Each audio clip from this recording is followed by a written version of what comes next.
सबसे पहले concept of work पे जाता हूं। ध्यान से स्कूल लेवल के पार्ट को मैं करा रहा हूं, पहले ध्यान से सुनना। सपोज मैंने यहां पे एक ब्लॉक रख दिया, ये ब्लॉक रख दिया और मैंने इसमें फोर्स लगाया, कैपिटल एफ फोर्स लगाया at angle theta with the horizontal, और इसको मैं स्लाइड कराता हुआ, there is no friction anywhere, इसको स्लाइड कराता हुआ मैं यहां ले आया, ये ऐसे आ गया। फोर्स की डायरेक्शन में मैंने मेंटेन रखी है, फोर्स की मैग्नीट्यूड मैंने मेंटेन रखी है, मैं यहां तक ले आया।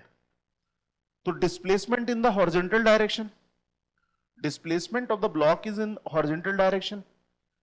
If we make the component of the force, we have the f sin theta and f cos theta.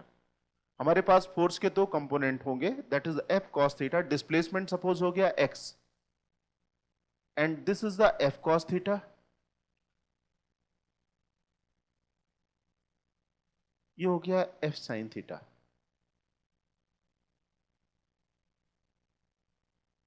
ठीक है, अब देखो f sin theta is perpendicular to the displacement and we know if force is perpendicular to displacement it do no work. मतलब आपके पास अगर force perpendicular to displacement है उसका कोई वर्क नहीं होता। वर्क तो तभी होता है when force is in the direction of the displacement. f sin theta is useless. That means the work done will be equal to f cos theta multiplied by x. So we can write work done equal to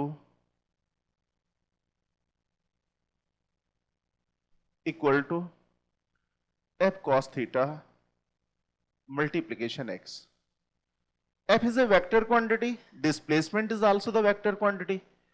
We can write here fx cos theta. ठीक है, अब अगर इसे ध्यान से देखो तो f ऐसे लगा हुआ है, displacement is in this direction and theta is the angle between the force and displacement vector. This is okay. Theta is the angle between the force and displacement vector. अब यहां पे देखो if और W, ये work done क्या है? Work done is a scalar quantity. You know, energy, work, all are the scalar quantity. Force is a vector quantity, displacement is a vector quantity, and theta is the angle between the force vector and displacement vector, and this is related with the cos theta. आपने vector में देखा था कि अगर ए B cos theta लिखा हो और उसका रिजल्टेंट आपके पास स्केलर आ रहा हो तो इस प्रोडक्ट को हम लोग क्या बोलते थे? Dot product. ठीक है ना, क्रॉस प्रोडक्ट में क्या होता था? ए बी साइन थीटा, और उसका जो रिजल्टेंट आता था वेक्टर आता था। तो अब हमारे पास देख रहे हो कि force vector quantity, displacement vector quantity and force and displace vector के बीच में एंगल कितना है? थीटा। इसका मतलब a multiplied by b multiplied by cos theta. इसका मतलब this is the dot product of the force and displacement. तो अब आप यहां पे क्या लिख सकते हो कि work done is a dot product of the force and displacement vector.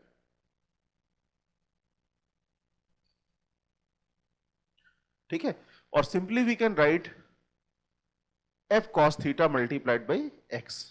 ठीक है ना, force in the direction of displacement multiplied by displacement. कोई दिक्कत तो नहीं?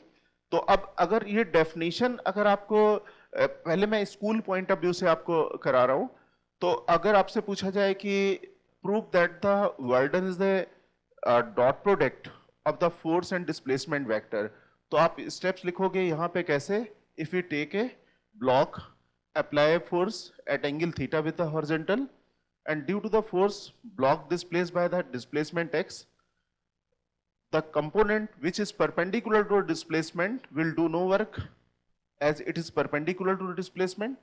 F cos theta will be responsible for the work, and work done will be equal to force multiplied by displacement in the direction of the force.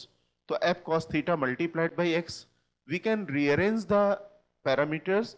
अब आपके पास आ जाएगा F X cos theta, और फिर आप लिख दोगे it is a dot product of the force and displacement vector. यहां तक क्लियर है? तो अब ये अच्छे से समझ में आ गया कि work done is the dot product of the force and displacement vector. अब यहां पे कुछ चीजें लिख लेते हैं। पहला तो हो गया W इक्वल टू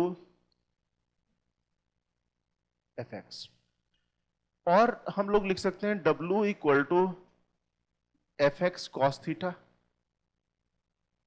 ठीक है, अब जरा एफ एक्स कॉस थीटा का मतलब क्या है, जरा ध्यान से इसे देखना। अगर मैं x cos थीटा लिख रहा हूं तो देखो x cos थीटा में क्या है, ये जो कंपोनेंट x का होगा ये क्या हो जाएगा, x cos थीटा। इसका मतलब क्या हुआ कि we can make the component the force in the direction of displacement, और we can make the component of the displacement in the direction of the force.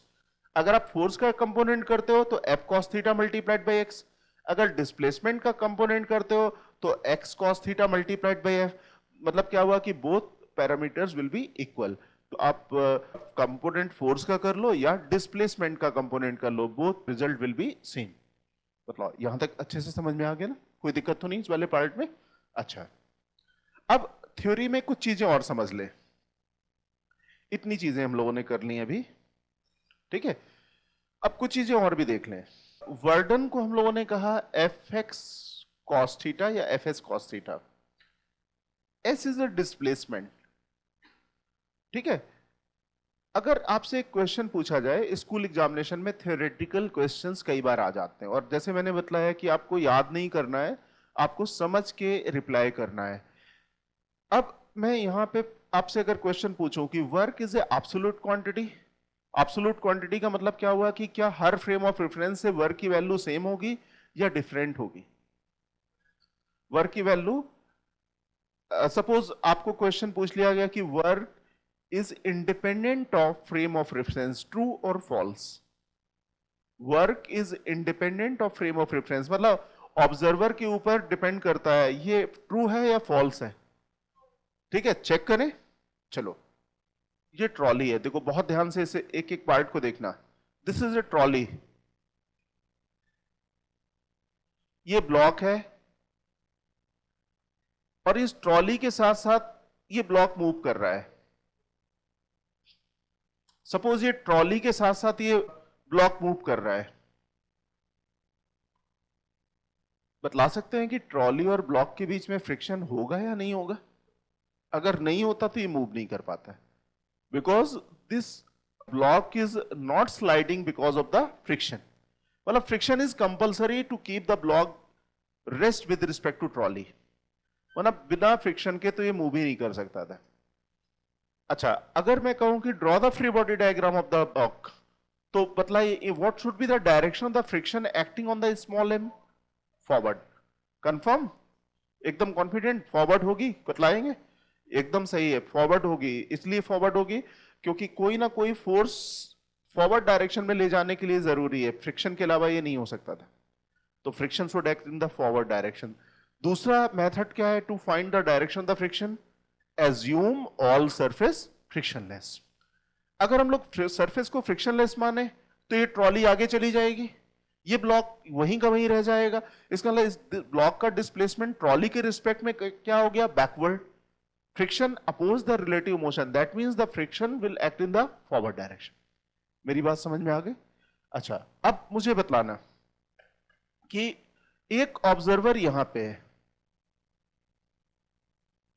Observer 1, दूसरा ऑब्जर्वर है यहां पे, ऑब्जर्वर 2। ये दो ऑब्जर्वर हैं, observer 1 and observer 2। Observer 1 is located at ground, और observer 2 कहां पे है, ट्रॉली के साथ साथ मूव कर रहा है। मान लो कि ट्रॉली किसी भी टाइम में डिस्प्लेस हो गई x, तो block will also displace bye x। मतलब यहां तक क्लियर है। अगर अब मैं आपसे क्वेश्चन पूछूं कि is what is the work done by the friction force as observed by the observer 2, 0। क्योंकि देखो ये ऑब्जर्वर 2 के रिस्पेक्ट में ये मूव नहीं कर रहा है, ऑब्जर्वर 2 के रिस्पेक्ट में ये रेस्ट में है। मतलब displacement of the block with respect to observer 2 is 0। मतलब friction is doing no work as observed from the observer 2। मेरी बात समझ रहे हो अच्छे से। अच्छा, ऑब्जर्वर 1 कितना वर्क देखेगा फ्रिक्शन का, बतलाएंगे। What is the work done by the friction force as seen by the observer 1, small f multiplied by x। क्योंकि ग्राउंड के रिस्पेक्ट में इसका डिस्प्लेसमेंट कितना हो जाएगा, एक्स। इसका मतलब क्या हुआ कि ग्राउंड वाला ऑब्जर्वर फ्रिक्शन फोर्स का वर्डन कितना देख रहा है, एफ एक्स, राइट, समझ रहे हो ना। देखो जितना ये मूव करेगा उतना ये ब्लॉक मूव करेगा, तो displacement of the block with respect to ground will be equal to X and force is F. तो डिस्प्लेसमेंट मल्टीप्लाइड बाई फोर्स, दोनों सेम डायरेक्शन में है, इसका मतलब पॉजिटिव हुआ, एफ एक्स हो गया। जबकि अगर हम लोग ट्रॉली के रिस्पेक्ट में देखें तो इसका डिस्प्लेसमेंट जीरो है, इसका मतलब फ्रिक्शन फोर्स का वर्डन ऑब्जर्वर 2 जीरो बतलाएगा और ऑब्जर्वर 1 कितना बतलाएगा, F X. That means work done depends on frame of reference. Work done is not a absolute quantity, it depends on frame of reference. ये लाइन अच्छे से समझ में आ गई, कोई दिक्कत तो नहीं, कोई प्रॉब्लम तो नहीं, यहां तक समझ में आ गया। अच्छा है, अब मैं एक चीज और पूछता हूं वर्डन के बारे में, ध्यान से बतलाना। We have certain instantaneous quantities in physics, जैसे इंस्टेंटेनियस वेलोसिटी, पोजीशन, एक्सलेशन, ये जितनी भी हैं, या फोर्स भी किसी भी टाइम में डिफाइन है। Force at that time, velocity at that time, position at that time, acceleration at that time, that is the instantaneous quantities. ठीक है, पोजीशन इंस्टेंटेनियस प्रॉपर्टी मतलब क्या हुआ कि position is defined for certain instantaneous time, but displacement is not defined for instantaneous time. मतलब displacement defined for the interval of the time. Displacement आप किसी instant में डिफाइन नहीं कर सकते हो, आप कहोगे displacement during this time interval, position at that time, आप ऐसे कहते हो ना। अब बतलाइए कि वर्क डन को इंटरवल में डिफाइन करोगे या इंस्टेंटेनियसली डिफाइन करोगे, इंटरवल में, क्योंकि यहां पे देख रहे हो कि डिस्प्लेसमेंट लगा हुआ है, तो displacement is duration of the time, it is related with the duration of the time. That means Verdun is defined for the interval of the time, it is not defined instantaneously, right? ये वाली line अच्छे से समझ में आ गई। अच्छा, इसके अलावा आपने जो ये इक्वेशन लिखी हुई है वर्डन के बारे में, एफ एक्स कॉस थीटा, तो बतलाइए जब थीटा की वैल्यू 0 से 90 डिग्री के बीच में होगी वर्डन विल बी पॉजिटिव, क्योंकि कॉस थीटा की वैल्यू 0 to 90 पॉजिटिव होती है, तो पॉजिटिव वर्क का मतलब क्या हुआ, एंगल 0 to 90, और अगर 90 से 180 डिग्री हो गई तो वर्डन विल बी नेगेटिव। और नॉर्मली हम लोग दो एंगल के बारे में बात करेंगे, 0 to 90 एंड 90 to 180 डिग्री, इसके बाद तो वही चीज रिपीट होती है, वो डाउनवर्ड डायरेक्शन में हो जाएगा, राइट। इसलिए हम लोग 0 से 90 डिग्री में वर्डन को पॉजिटिव और 90 से 180 डिग्री में वर्डन को नेगेटिव कहेंगे। मतलब ये वाली बात समझ में आ गई, up to this part is okay, कोई दिक्कत नहीं। अच्छा, अब वर्डन तो हम लोगों ने कैलकुलेट कर लिया और ये भी देख लिया it is a dot product. अब थोड़ा सा हमें यहाँ पे डॉट प्रोडक्ट की प्रैक्टिस करनी है वर्डन के पॉइंट ऑफ व्यू से, स्कूल में कुछ क्वेश्चंस पूछे जाते हैं। अब आपको ये फॉर्मूला यूज करना है, ठीक है। डॉट प्रोडक्ट के बारे में आपको याद दिला देता हूं, देखो क्या था डॉट प्रोडक्ट के बारे में, A dot B equal to A B cos theta, A is magnitude of A, B is magnitude of B, theta is the angle between. Suppose A लिखा हुआ है A equal to AX I cap plus AY J cap plus AZ K cap and B vector equal to BX I cap, BY J cap and BZ K cap। तो बतलाइए यहां पे भी हम लोग ए dot B को क्या लिखते थे, हम लोग लिखते थे ए एक्स बी एक्स प्लस ए वाई बी वाई प्लस ए जेड बी जेड। मतलब ये डॉट प्रोडक्ट में यूज करते थे, मतलब इतना मैंने रिवाइज करा दिया। अब आपको यहाँ पे सबसे पहले स्कूल के पॉइंट ऑफ व्यू से कुछ क्वेश्चंस करके बतलाने हैं, ठीक है, ताकि हम लोग थोड़ा स्ट्रेंथन कर लें स्कूल का पार्ट।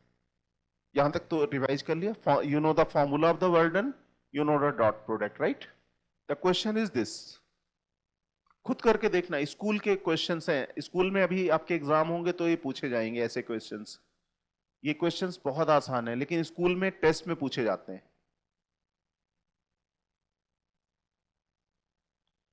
डिस्प्लेसमेंट का मतलब क्या होता है? Final position vector minus initial, R2 minus R1।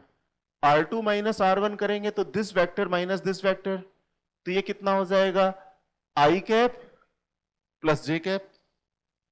और ये बतलाइए ये कितना आ जाएगा? दिस माइनस J कैप होगा ना, I cap minus J cap. और ये हमारे पास 5 I cap plus 5 J cap. अब डॉट प्रोडक्ट कर दें।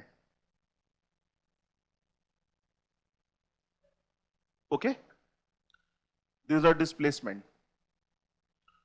ओके, जीरो, एकदम करेक्ट। कोई दिक्कत तो नहीं? मतलब ठीक है ना, कोई दिक्कत तो नहीं? चलो थोड़ा सा और प्रैक्टिस कर लो ताकि आपको दिक्कत ना आए। मतलब कितना आ रहा है? माइनस, ठीक है, एकदम वही है क्वेश्चन, कोई वो नहीं है। देखो R2 माइनस R1 करना पड़ेगा। This is the initial and final position, displacement will be equal to R2 minus R1। Okay, R2 minus R1, R2 minus R1 will be this, now dot product। ठीक है, dot product है ये, product, ठीक है, minus sign लगा हुआ, it is product, right.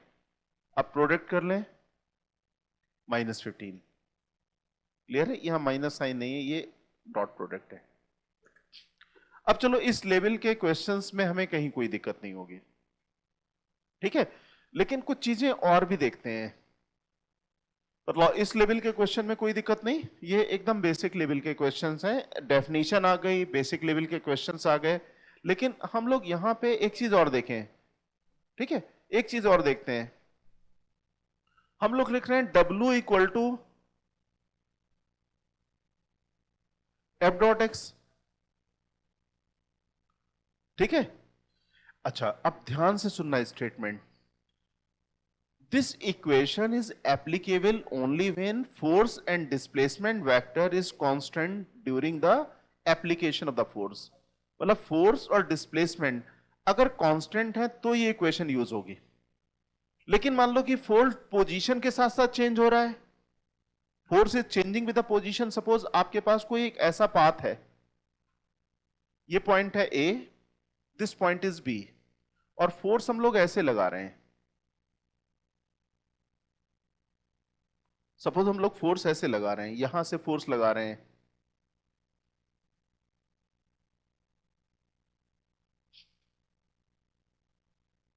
अभी बताओ force is not constant. Why it is not constant? Magnitude भले कांस्टेंट हो लेकिन डायरेक्शन चेंज हो रही है। तो इसका मतलब कांस्टेंट फोर्स का मतलब क्या हुआ? Magnitude wise and direction wise constant. Even displacement vector is also changing the direction. इस केस में डिस्प्लेसमेंट टेंजेंट डायरेक्शन में, इस केस में displacement this tangent direction, and again this tangent direction, this tangent direction. That means the displacement vector and force vector both are changing with the position or time। कह सकते हो ना आप यहां पे। तो इसका मतलब अब ये फॉर्मूला तो यूज नहीं होगा। तो जब कभी भी कोई वेरिएबल चीज आती है और कैलकुलेट करना होता है हमें, तो we use the method of integration. What is the method of integration? हम लोग मेथड ऑफ इंटीग्रेशन में क्या लेते हैं कि बहुत छोटा सा इंटरवल लेते हैं और उस इंटरवल में पैरामीटर्स को कांस्टेंट मान लेते हैं। हम लोग ये मानते हैं कि वो इतना छोटा इंटरवल है कि फोर्स भी कांस्टेंट है, डिस्प्लेसमेंट वेक्टर भी कांस्टेंट है। फिर हम लोग कैलकुलेट करते हैं डीडब्ल्यू, और फिर जितने जितने छोटे छोटे इंटरवल हैं उनके डीडब्ल्यू का सम कर देते हैं, और summation of all DW that is the integration, because integration is nothing but it is the summation. तो इसका मतलब अब हमें अगर वेरिएबल फोर्स का वर्डन कैलकुलेट करना है तो क्या लिखेंगे? W equal to integral of DW. मेरी बात समझ रहे हो ना? यहां पे कोई दिक्कत तो नहीं? Why integral of this W? क्योंकि हमें मुझे यहां का भी डी डब्ल्यू कैलकुलेट करना है, यहां पे भी डब्ल्यू, यहां पे भी डी डब्ल्यू, और सबका मुझे सम कर देना है, इसलिए मैंने इंटीग्रल या सिग्मा सिंबल लगा दिया यहां पे। अब यहां पे डी डब्ल्यू लिख रहे हैं तो मुझे क्या लिखना पड़ेगा? F multiplied by D X, dot product. और डिस्प्लेसमेंट क्या हो जाएगा? X initial to X final. तो W की वैल्यू यहां पे क्या हो जाएगी, W equal to integral X initial to X final, और ये आ जाएगा F डॉट dx। ठीक है, तो ये सिचुएशन क्या आ जाएगी, for the variable case वर्डन is the integral F dot dx। अगर आपके पास स्कूल में 1 मार्क्स का क्वेश्चन पूछा जाता है कि what is the वर्डन in case of the variable parameters, variable force, variable displacement, तो आप क्या लिखोगे, it is the integral of F dot D x. देखो कांस्टेंट में एफ मल्टीप्लाइड बाई एक्स, लेकिन यहां पे dx लिखना है तो यहां पे dw लिखेंगे और यहां पे क्या आ जाएगा, dx आ जाएगा, और सबका सम करना है तो क्या कर देंगे, इंटीग्रल कर देंगे। तो for variable force, variable displacement, total work is the integration of dw and dw equal to f dot dx from initial to final. मेरी बात समझ में आ गई, यहां तक क्लियर है ना? अच्छा, अब मैं इस फॉर्मूले को यहां पे लिख लेता हूं, कोई दिक्कत तो नहीं इस वाले पार्ट तक? Up to this part is okay? हाँ बोलो। देखो जैसे छोटा सा इंटरवल है, यहां से यहां तक का इंटरवल है, मान लो यहां f लग रहा है। देखो सपोज यहां पे f लग रहा है, ठीक है, यहां पे f डैश लग रहा है, कुछ भी लग रहा है, यहां पे डिस्प्लेसमेंट हो गया dx, तो हम लोग इस इंटरवल में फोर्स को कांस्टेंट मान रहे हैं। ठीक है, हम इस इंटरवल में फोर्स को डिस्प्लेसमेंट मतलब कांस्टेंट मान रहे हैं। यहां पे f डैश लिख दिया तो यहां पे क्या हो जाएगा, f dash multiplied by dx dash. मतलब इंटीग्रल का मतलब क्या होता है, for a small elemental part the force and other parameter can be considered as constant. तो ये हमारे पास f की वैल्यू क्या हो जाएगी, कांस्टेंट ड्यूरिंग दैट। मतलब यहां तक समझ में आ गया, कोई दिक्कत तो नहीं इस वाले पार्ट तक? ठीक है, अच्छा अब बतलाना मुझे, ठीक है, कोई डाउट तो नहीं, यहां तक अच्छे से क्लियर है?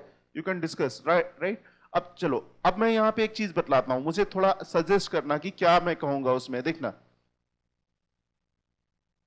मैंने फोर्स यहां लिखा, डिस्प्लेसमेंट मैंने ये लिख दिया, ठीक है, और ये मेरे पास वेरिएबल फोर्स का कोई ग्राफ है। This is the graph between the force and displacement, ठीक है ना? अगर ये स्ट्रेट लाइन होता है, ऐसा स्ट्रेट लाइन होता तो क्या होता, फोर्स कांस्टेंट, ठीक है ना? लेकिन मैंने इस तरह से कोई आर्बिट्री ग्राफ बना दिया, मतलब इसको मैंने मोस्ट जनरल कोई ऐसा केस ले लिया कि हर पोजीशन में फोर्स की मैग्नीट्यूड चेंज हो रही है, ठीक है ना? अच्छा, ये पोजीशन थी एक्स इनिशियल और this position was x final, और अब मुझे टोटल वर्डन कैलकुलेट करना है, और आप W लिखते हो, W का फॉर्मूला है integral F dot dx, x initial to x final. मुझे बताओ ये जो एरिया मैं यहां पे अगर करूंगा तो what this area will give, वर्डन।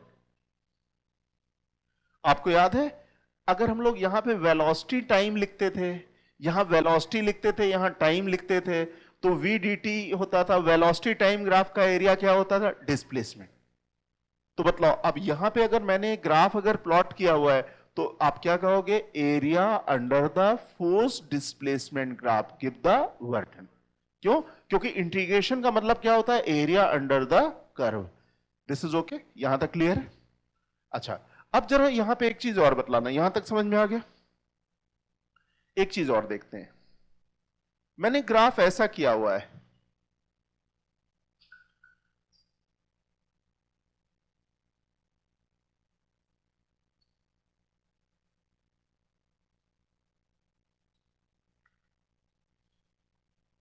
ये ग्राफ किया हुआ है,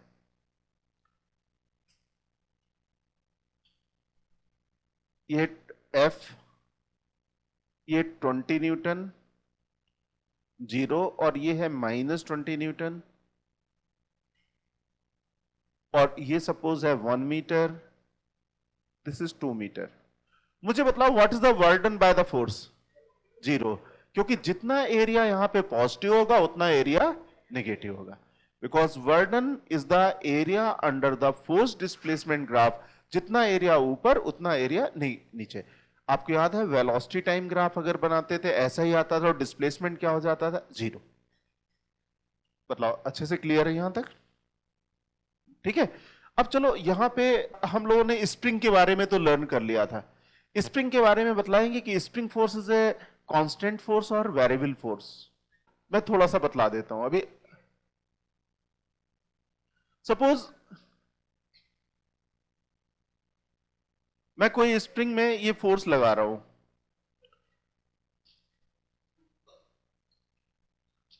ठीक है। अगर स्प्रिंग को मैं स्ट्रेच कर रहा हूं, अगर मैं इसको स्ट्रेच कर रहा हूं तो मतलब in which direction spring will apply force on the hand, upward direction. ये हो जाएगा एफ स्प्रिंग, ठीक है। इसी तरीके से अगर मैं कॉम्प्रेस कर रहा हूं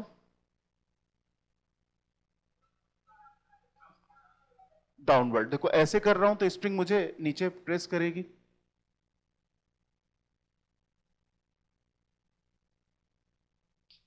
ठीक है।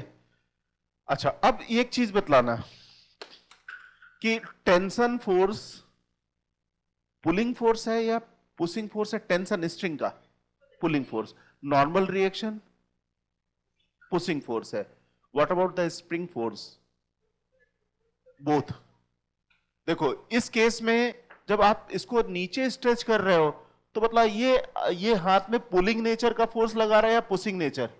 पुलिंग नेचर का। लेकिन जब आप इसे कॉम्प्रेस कर रहे हो तो पुशिंग नेचर का। इसका मतलब क्या हुआ कि spring force can B pushing और पुलिंग नेचर। मेरी बात समझ में आ गई? ठीक है। It depends on the requirement. Requirement क्या है कि स्प्रिंग की डायरेक्शन फोर्स की वो होती है जो नेचुरल लेंथ की तरफ हो। देखना जरा, अब आप इसको ऐसे कर रहे हो तो नेचुरल लेंथ बढ़ा रहे हो, तो नेचुरल लेंथ की डायरेक्शन क्या होगी? ऊपर की तरफ। तो spring force will act in the upward direction. यहां पे आप लेंथ इसकी कम कर रहे हो तो नेचुरल लेंथ का पॉइंट ये है, तो इसका मतलब फोर्स कहां लगेगा? नीचे की तरफ लगेगा। तो spring force can B pulling force और पुशिंग फोर्स, ठीक है। अच्छा अब सेकेंड पॉइंट, स्प्रिंग जैसे स्ट्रिंग के साथ आपने देखा था tension is a constant force, time के साथ साथ वैरी नहीं करता है। Normal reaction also the constant force that is independent of the time and position. लेकिन अगर आप किसी स्प्रिंग के बारे में आप देख लो, इसको मैं फोर्स लगा रहा हूं तो मतलब ये फोर्स क्या कांस्टेंट होगा या चेंज होगा टाइम के साथ? मैं फोर्स लगा रहा हूं, जैसे जैसे आप देखते हो कि स्ट्रेच बढ़ता जाता है वैसे वैसे फोर्स बढ़ता जाता है, क्योंकि एक टाइम ऐसा आता है कि आप उसे स्ट्रेच नहीं कर पाते हो। अगर आप स्ट्रेच नहीं कर पा रहे हो तो इसका मतलब क्या हुआ कि उस समय स्प्रिंग फोर्स की वैल्यू ज्यादा हो गई। अगर आप उसे इनिशियली स्ट्रेच कर रहे थे तो आसानी से स्ट्रेच कर पा रहे थे, थोड़ा सा ज्यादा हो गया तो थोड़ा एफर्ट करना पड़ा, और ज्यादा कर रहे हो तो ज्यादा एफर्ट करना पड़ा। मतलब क्या हुआ कि स्प्रिंग फोर्स जो है it is not a constant force, ठीक है। इसका मतलब कहेंगे कि it is a variable force, ठीक है। तो अब ये लाइन अच्छे से समझ में आ गई कि spring force is a pulling force as well as pushing force, it is not a constant force, variable force है। मतलब क्लियर है? अच्छा साथ साथ आपने देखा कि डिफॉर्मेशन के साथ साथ ये बढ़ता जा रहा है, इंक्रीज होता जा रहा है। तो हम लोग क्या कह सकते हैं कि spring force is proportional to deformation, ठीक है। मान लो कि आपने किसी स्प्रिंग में ऐसे फोर्स लगाया, एक्सटर्नल फोर्स ऐसे लगाया एफ एक्सटर्नल, तो स्प्रिंग फोर्स इस तरह से लगेगा,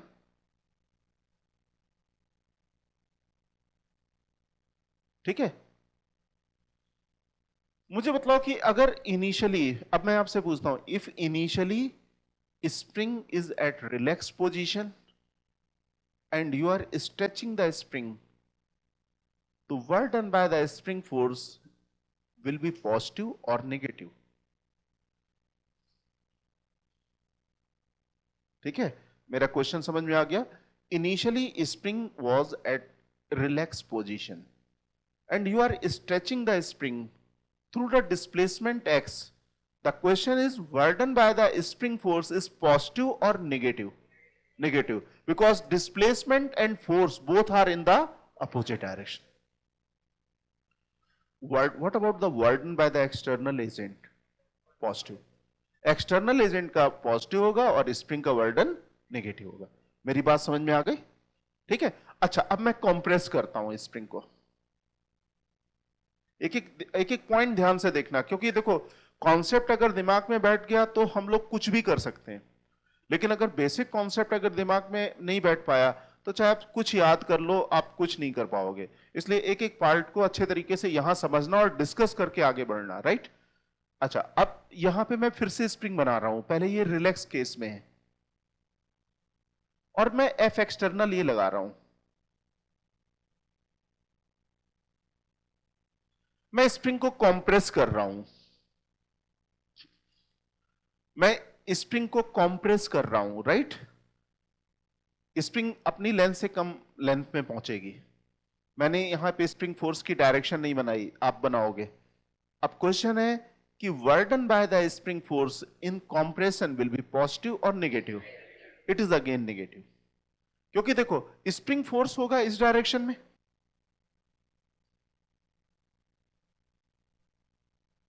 और डिस्प्लेसमेंट इस डायरेक्शन में.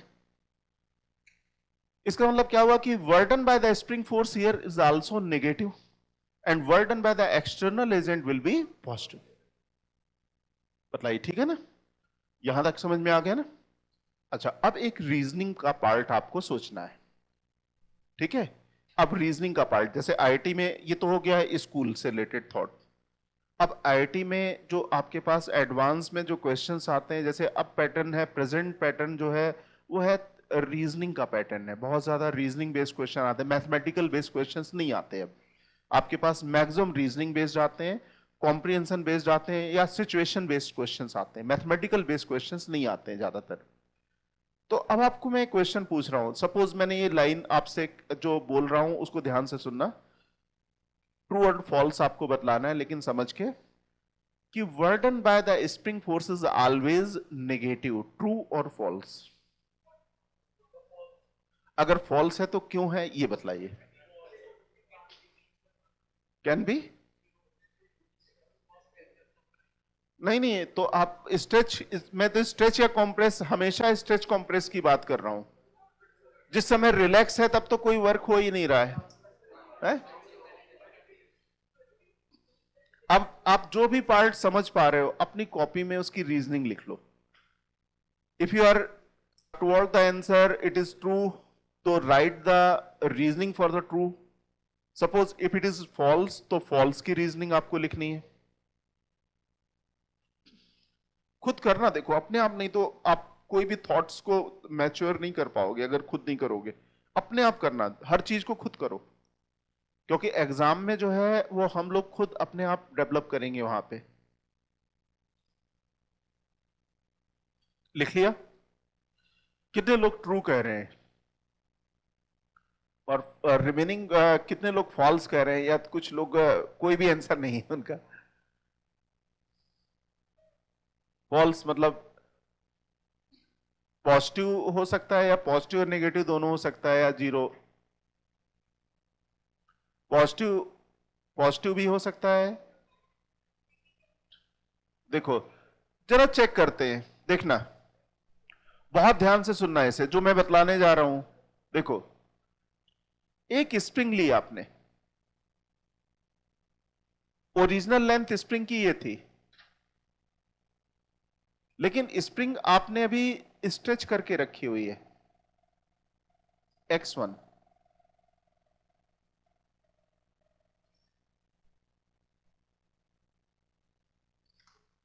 आपने स्प्रिंग को ऐसे स्ट्रेच करके रखा हुआ है.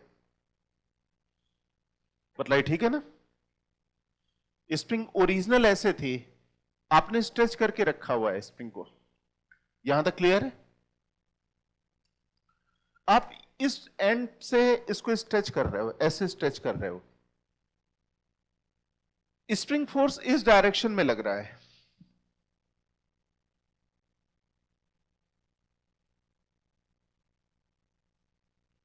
ओके, स्प्रिंग फोर्स इस डायरेक्शन में लग रहा है, करेक्ट। इसके बाद अब आपने क्या किया, ये जो एक्सटर्नल एजेंट ने जो फोर्स लगाया था वो थोड़ा थोड़ा सा फोर्स कम करना शुरू किया मैग्नीट्यूड वाइज, तो ये वाला जो एंड है अब वो इस तरफ जाएगा। पहले ज्यादा फोर्स लगाया था, अब उसने फोर्स थोड़ा थोड़ा सा कम किया, तो इसका डिस्प्लेसमेंट इस तरफ होगा। मतलब क्लियर है। अब स्प्रिंग यहां पे पहुंच गई,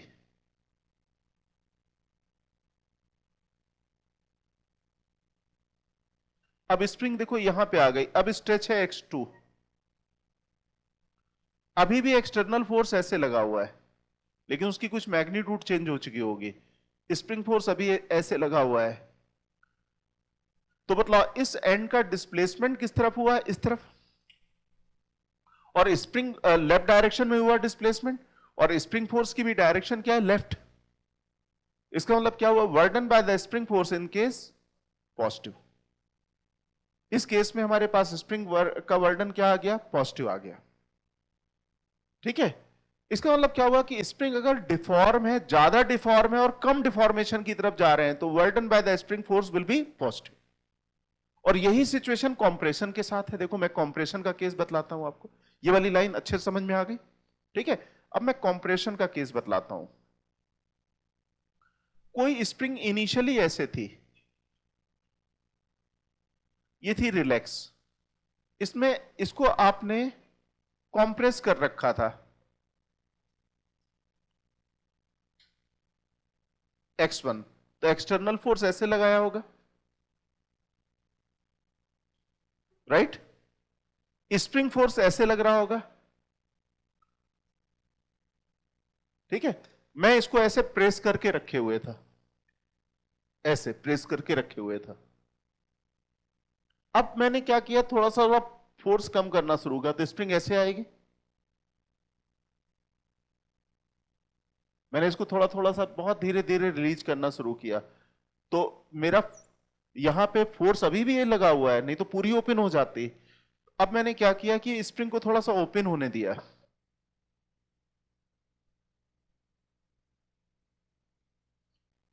अब ये बताइए, अब इसका डिफॉर्मेशन कम हो गया। पहले इसका डिफॉर्मेशन इतना था, अब इसका डिफॉर्मेशन इतना हो गया। अब देखो स्प्रिंग फोर्स की डायरेक्शन में डिस्प्लेसमेंट हुआ है, तो वर्डन क्या आ गया, पॉजिटिव आ गया।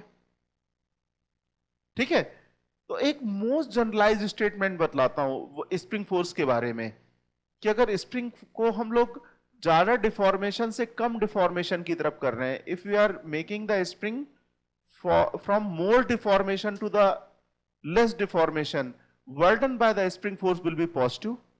लेकिन अगर हम लोग इसका रिवर्स कर रहे हैं, less deformation to the greater deformation, work done by the spring force will be negative।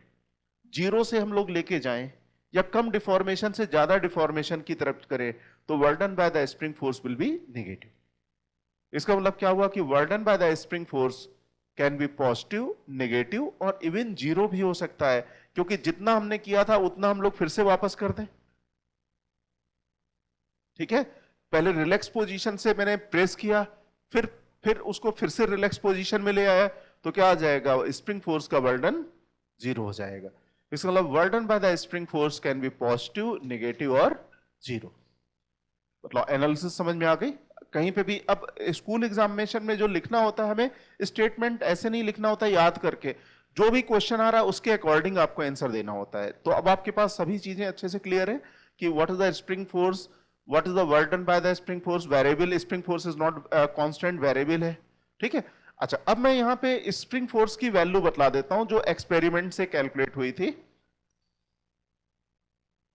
हम लोगों ने ये लिखा हुआ था कि spring force is proportional to deformation, तो F S is proportional to X. ठीक है, एक्स इज द डिफॉर्मेशन,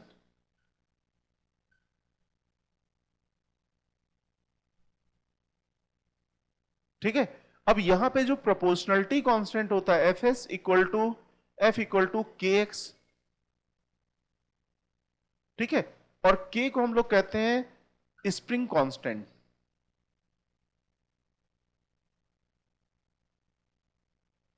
और फोर्स कांस्टेंट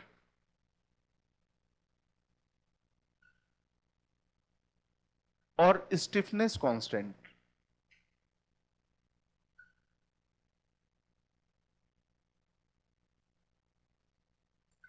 ठीक है, ये जो हमारे पास के लिखा हुआ है उसको कहते हैं हम लोग यहां पे फोर्स कांस्टेंट, स्टिफनेस कांस्टेंट और स्प्रिंग कांस्टेंट। राइट, यहां तक क्लियर है? आपको स्कूल एग्जामिनेशन में पूछा जाता है कि what is the force constant, what is the dimensional formula for the force constant, तो कितना आ जाएगा, फोर्स डिवाइडेड बाय डिस्प्लेसमेंट। तो फोर्स की डायमेंशनल फॉर्मूला मालूम है, डिस्प्लेसमेंट का कैलकुलेट कर लेंगे। ठीक है, ठीक है, डायमेंशन फॉर्मूला क्या हो जाएगा, M L T minus two force का होता है डिवाइडेड बाय एल, तो एफ टी माइनस टू। ठीक है, एम टी माइनस टू। बताओ क्लियर है? What is the unit for the force constant? No, newton per metre, ऐसा यूनिट। ठीक है, ऐसा यूनिट लिखते हैं न्यूटन पर मीटर, क्योंकि इसकी यूनिट क्या होगी, ऐसा यूनिट न्यूटन, इसकी यूनिट क्या होगी, ऐसा यूनिट मीटर, तो इसकी यूनिट लिखेंगे मीटर न्यूटन पर मीटर। ठीक है, किलोग्राम के टर्म में नहीं बतलाते, जो हमारे पास एसआई सिस्टम है उसके टर्म में यूनिट बतलाते हैं। यहां तक क्लियर है? अब बतलाओ स्प्रिंग फोर्स वर्डन की एनालिसिस, ये चीज आ गई। अच्छा, can you draw the graph of the spring force versus deformation F equal to K X? F यहां पे है, एक्स ये है, तो what will be the graph of the force and displacement Y equal to M X type? कैसा graph होगा बतलाओगे आप मुझे? Straight line passing through the origin. ठीक है, यहां तक क्लियर है? ये F equal to K X हो गया। ठीक है, यहां तक क्लियर है? मान लो कि आपने किसी स्प्रिंग को एक्स डिफॉर्म कर दिया। मान लो कि पहले जीरो रिलैक्स था, अब आपने इसको यहां तक डिफॉर्म कर दिया, फोर्स लगाया, तो मतलब वर्डन यहां तक कितना हो जाएगा अगर आपने एक्स किया हुआ है, एरिया ऑफ दिस। ठीक है, तो पूछा जाए कि work done by spring to deform by X, तो बोलो ये वैल्यू कितनी आ जाएगी, एरिया अंडर ग्राफ। तो बोलो कितना आ जाएगा, ये आ जाएगा हमारे पास, ये देखो ये है F multiplication x divided by two, और एफ की वैल्यू हम लोग को मालूम है कितनी थी, के एक्स, तो कितना आ जाएगा 1/2 के एक्स स्क्वायर। मतलब एफ की वैल्यू क्या है, के एक्स इस टाइम में, तो मतलब कितना आ जाएगा, that is the work done equal to half के एक्स स्क्वायर। और इस वर्डन का साइन क्या होगा, माइनस। क्यों माइनस होगा, क्योंकि कम से ज्यादा डिफॉर्मेशन की तरफ जा रहे हैं। अब विथ प्रॉपर साइन लिख दें यहां पे, ये तो मैग्नीट्यूड आ गई, तो नाउ विथ प्रॉपर साइन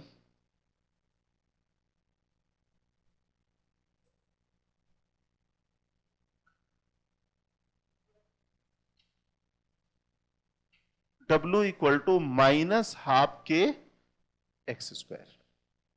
ये किस केस में निकाला है, it is not a general formula, ये किस केस के लिए वैलिड है, व्हेन स्प्रिंग इनिशियली रिलैक्स।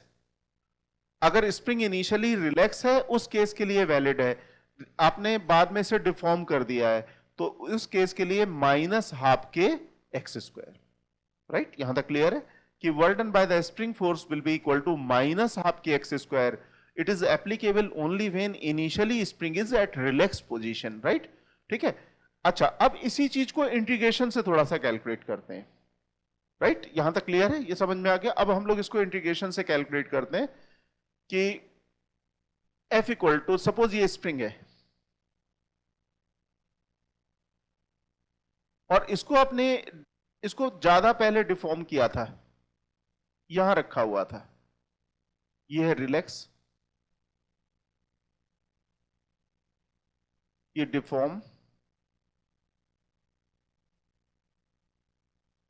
कितना डिफॉर्म कर दिया आपने, x1।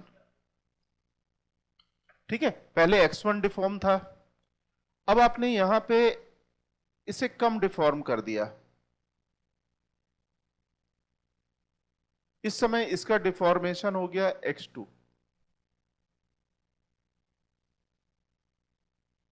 ठीक है, कम डिफॉर्मेशन कर दिया आपने। अब पूछा जा रहा है कि calculate the work done by the spring force. आपको work done by the spring force calculate करना है, राइट। तो देखो कैसे हम लोग करते हैं, ये वेरिएबल फोर्स है ना, तो W की वैल्यू क्या हो जाएगी, W equal to integral F dot D X और x initial to x final. मेरी बात समझ रहे हो ना, मतलब क्लियर है। वेरिएबल का फॉर्मूला हमारे पास इतना होता है ना, दिस इज ओके।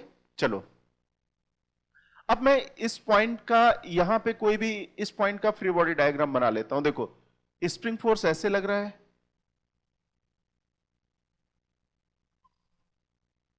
ठीक है, स्प्रिंग फोर्स ऐसे लग रहा है, एक्सटर्नल फोर्स ऐसे लग रहा है, ठीक है। डिस्प्लेसमेंट किस तरफ हो रहा है, इस तरफ, तभी तो ज्यादा डिफॉर्मेशन से कम डिफॉर्मेशन हो रहा है। मतलब क्लियर है, हम लोग इस तरफ सपोज लगा रहे हैं, ठीक है।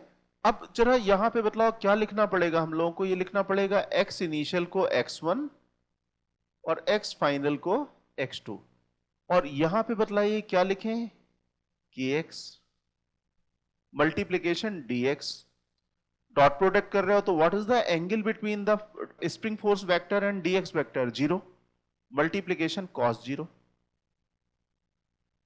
मतलब ठीक है ना। ऐसा मैंने क्यों लिखा, क्योंकि देखो force multiplied by displacement multiplied by angle between the force and displacement. मतलब क्लियर है ना। Now we can take k outside the integral, k is a constant, ये x1 है, ये x2 है, k बाहर ले लिया, x dx, cos 0 equal to कितना होता है 1। अब मुझे बतलाओ what is the integration of x square by 2।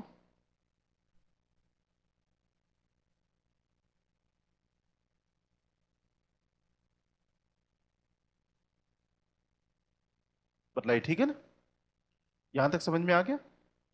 अब बोलो ये कितना आ जाएगा, 1/2 k, अब यहां पे x2 का होल स्क्वायर माइनस x1 का whole square, 1/2 k x2 square minus 1/2 half k x1 square. मतलब ये फॉर्मूला आ गया, ठीक है। अच्छा अब जरा ध्यान से सोचना, if initially spring was at relax position तो x2 कितना होगा, x1 0,